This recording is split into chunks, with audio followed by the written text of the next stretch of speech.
On March 23rd, 2025, I checked out of my Site 31 in the Chisos Basin to head off to my Site 61 at Rio Grande Village in Big Bend National Park. One of the things I wanted to make sure to get done was to refill all of my water containers before I headed off to that side of the park. I like using the spigot that's at the Panther Junction Visitor Center. After refilling my water containers at the Panther Junction Visitor Center, I backtracked just a little bit to the Panther Junction gas station. As you can see, it's fenced off at this point in time. This is during spring break of 2025. In addition to graffiti in the stalls at the Panther Junction Visitor Center, there was a high level of disregard for all of the public facilities in the entire national park of Big Bend. As you can see here, during this week of spring break, somebody came through and made a point of emptying all of their cans all over the Panther Junction gas station, probably because of the decreased presence of park personnel and also law enforcement. At this time, tensions were high politically, and as a matter of fact, in the Panther Junction Visitor Center, the bathroom stalls were filled with graffiti that was politically motivated. Even though all of this was going on, I still stayed pretty focused on everything that was related to the actual wildlife and nature of the park. It was still difficult to avoid the signs of humanity, though.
Well, I made it to the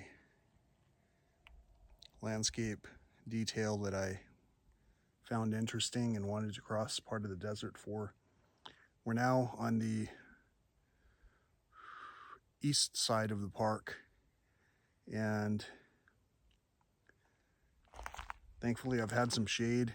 It's going to be partly cloudy for my return walk, and not that far from the road. I'm about a mile, just over a mile from the road, but I have to go up and down some pretty interesting terrain to get back.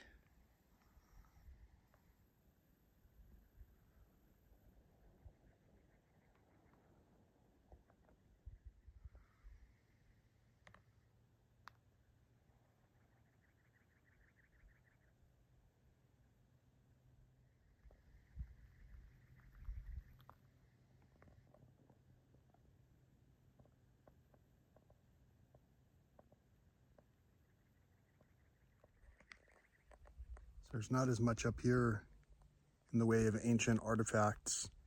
However, there are a lot of birds here, and I'm guessing that it has a lot to do with how the vegetation looks. You can see some of the ocotillo over my shoulder here. Check these out too.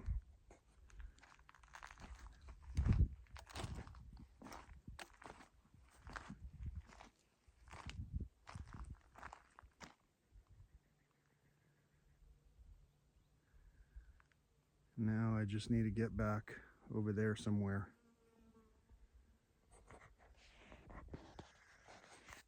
It's been a great morning so far. So I know I'm parked right over there, But look at the drop off here. It's hard to really see the angles of the drop off. It's steep enough that I definitely can't just walk down there. So I'm going to be taking this ridge, dropping into the wash, and then circling back. Look, a little feather. I don't know if you can see that. Actually, I think it was a seed blowing in the wind. Mexico is right over there. That's the Sierra del Carmen. And here's some horse droppings from the horses over there in Mexico. They cross across and enjoy all of these areas. We've got some bones here, old remnants.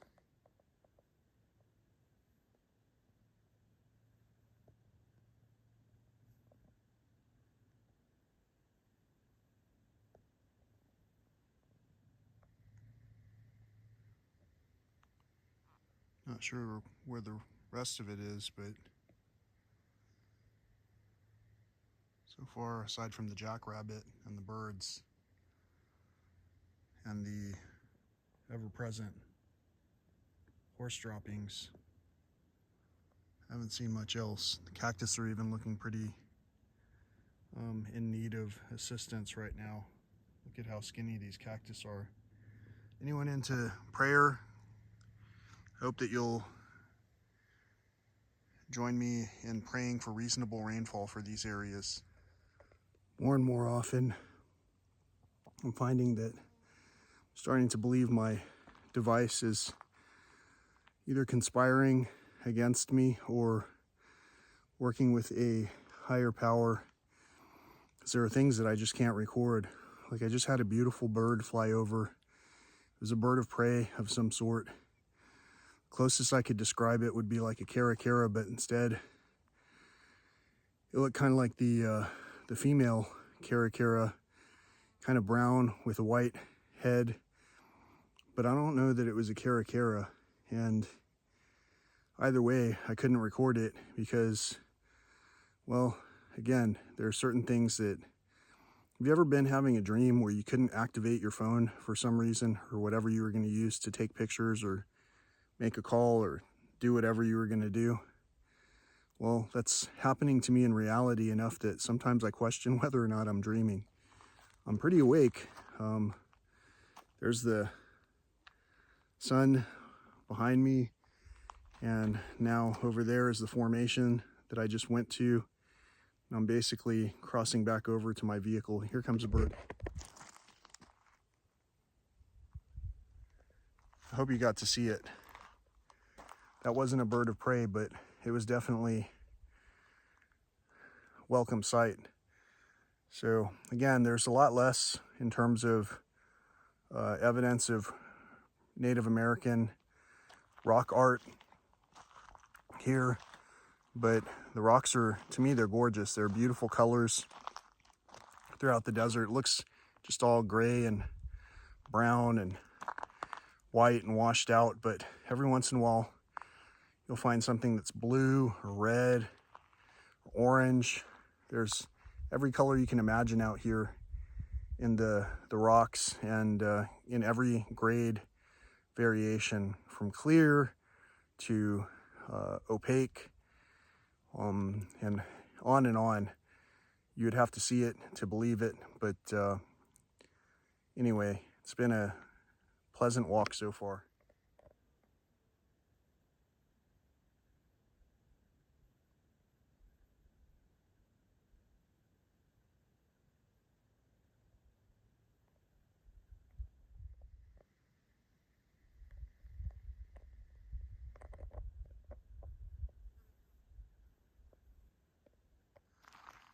And here, just so you can see what I was talking about with regard to the die-off of vegetation,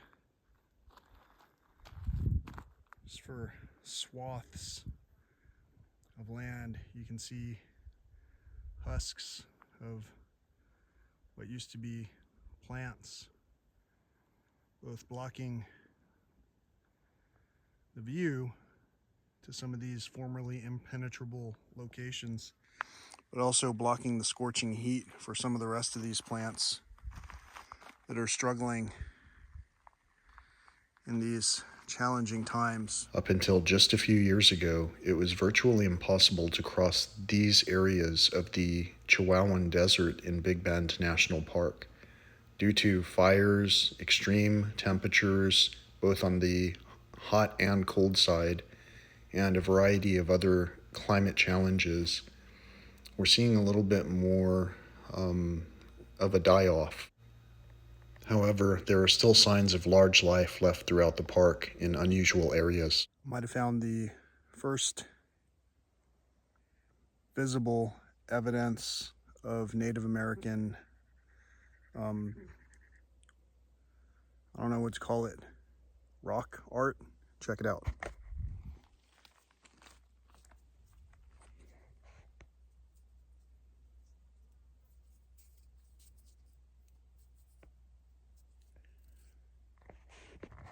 It's definitely sharp.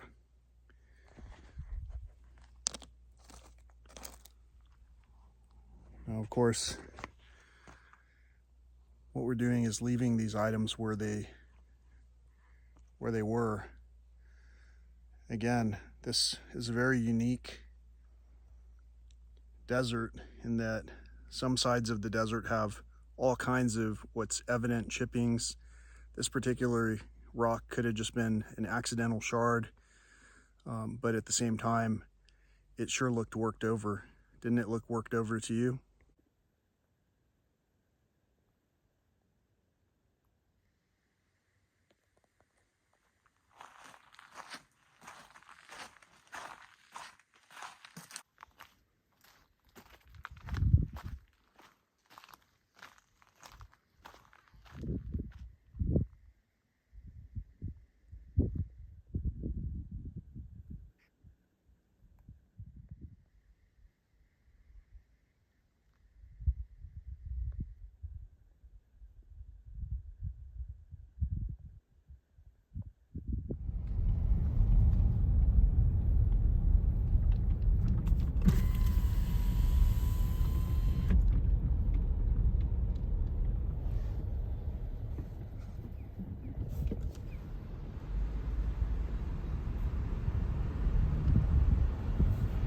Sometimes I get mixed signals when I go through these parks, seeing the native and quote-unquote non-native fauna, like the horses we were just looking at.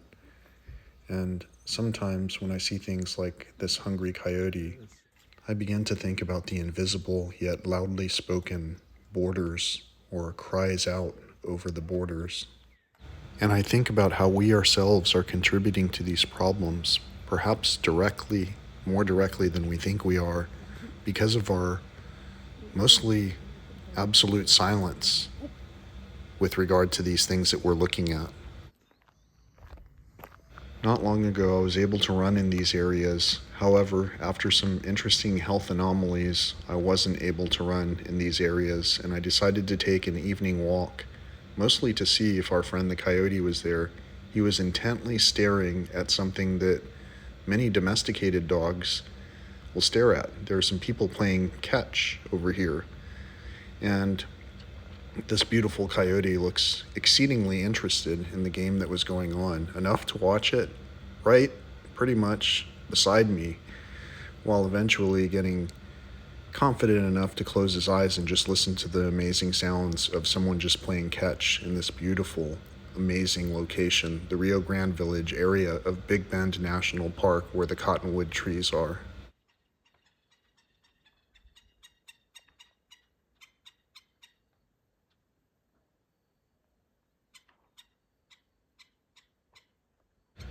The cows from directly across the border in the smaller towns such as Boquillas and the horses are frequent visitors, often crossing the invisible boundaries that we recognize as borders. These animals only recognize there's either food available or there's not. And so they're guided by reality. Bye, horses.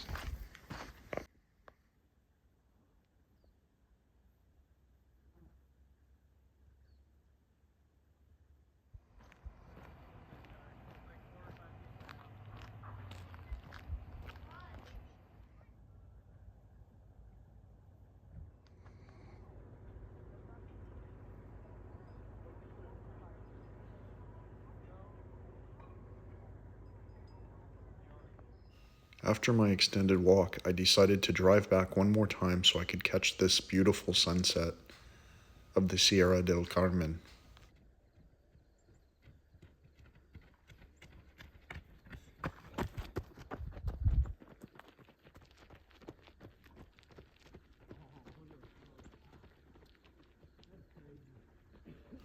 I look forward to regaining this ability to run, and I give thanks for the amazing day that I had. I see sadness as this coyote walks among us people, looking for anything of hope.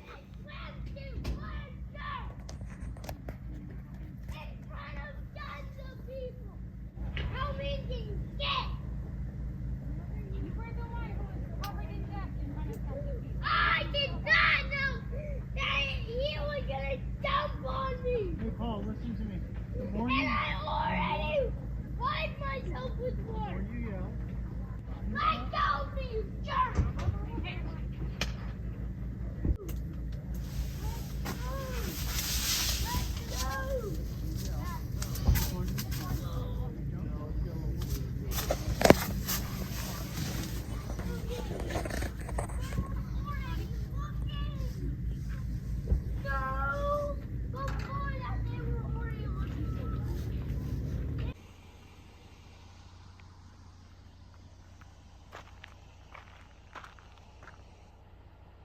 I keep getting these mixed signals from our fathers.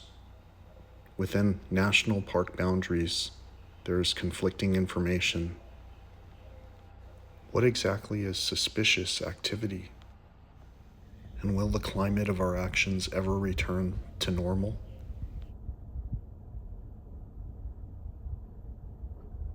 On some of the early days while I was here, there were temperature variations of greater than 40 degrees. It was looking more and more to me like everybody on all sides of the globe could stand to use more reasonable rainfall in their own areas, be it in the form of less or more, but reasonable being the key to what we were all hoping to achieve at some point in time. And do we really think the dollars are the things that are going to make sense when it comes to achieving these goals?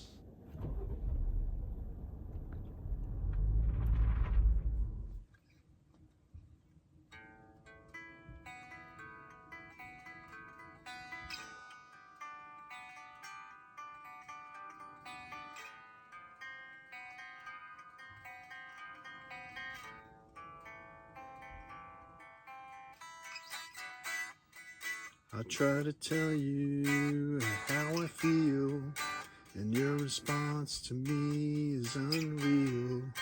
And do you hear me anyway? The things you think are alright, I'm sure they help you sleep well at night. But when you wake, was it a dream or a nightmare?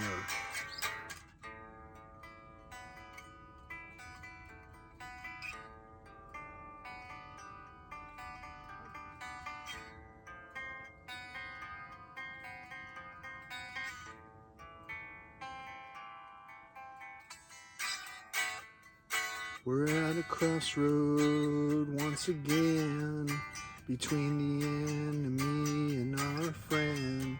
Which way we'll go, time will tell.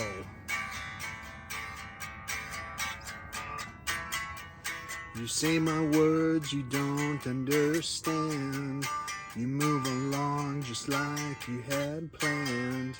But can you stop to see the wake?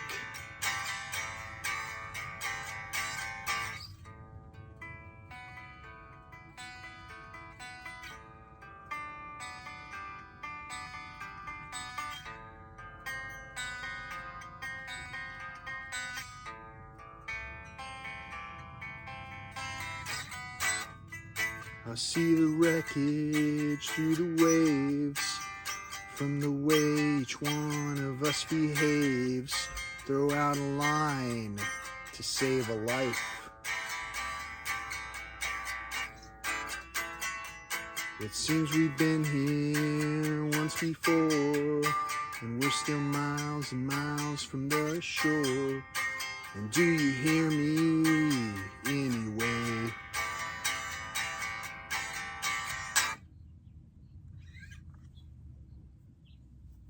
Welcome back to my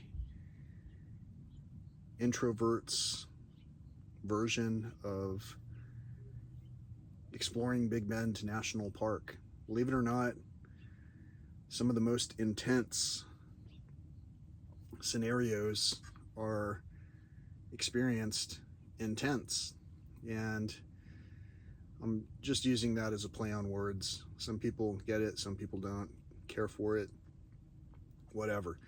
I'm not looking for the critics so much as I'm looking for bringing a smile to your face, whoever's out there watching this. The song that I just shared with you is called Anyway, and it basically goes on to say tells a story about how I feel when I try to tell someone how I feel and they're not really listening. You've probably been there before. Like maybe you're at a restaurant, you're talking with your family, and the elders, let's just say the elders, are preoccupied with either looking at their smart devices or getting the receipt. And so even though you're in the middle of sharing a story with them, all of a sudden they have to look at their device, or they have to talk to so and so. They'll tell you, I'm listening, keep on talking, I'm listening, don't worry about it. But they'll keep on doing whatever they were doing because they're not really listening. So it's kind of what that story is about. It's a story written as a song. Some people would just call it a poem and say it was good, and they won't even really read the words, honestly, to be able to tell you what it was about. But for the people who are able to listen to these type of things, usually you're an introvert. You're someone that can reflect on not only yourself, but also how other people are feeling. Today, while I was here at Big Bend National Park doing my introvert's version of a getaway, I ran into two people that I know here.